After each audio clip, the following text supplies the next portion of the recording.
রক্তের কোনো সম্পর্ক নেই, তবুও অচেনা অজানা এক মানুষের মৃত্যুর খবর শুনে হৃদয়টা এমনভাবে ভেঙে পড়েছে। এই ব্যথা কি আগে কখনো অনুভব করেছি? নিজেকেই প্রশ্ন করি। সব সম্পর্ক রক্তে বাঁধা থাকে না। কিছু মানুষ না জেনেই না চিনেই হৃদয়ের সবচেয়ে নরম জায়গায় স্পর্শ করে যায়, আর চলে গেলে রেখে যায় নামহীন এক দীর্ঘ কষ্ট। কেন জানি মনে হচ্ছে এই শোকটা শুধু তার চলে যাওয়ার নয়, এ যেন মানবতার এক নীরব অংশের বিদায়। চেনা ছিল না, কথা হয়নি কখনো, তবু তার অনুপস্থিতি হৃদয়ে গভীর শূন্যতা রেখে গেছে। একটা জিনিস খেয়াল করেছেন?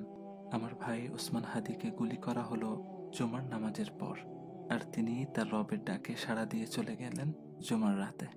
আহ, কত সৌভাগ্যের মৃত্যু! আল্লাহ সুবহানাহু ওয়া তাআলা আমার ভাইকে শহীদ হিসেবে কবুল করুক, জান্নাতের উচ্চ মাকাম দান করুক, শোকাহত পরিবারকে ধৈর্য ধারণ করার তৌফিক দান করুক।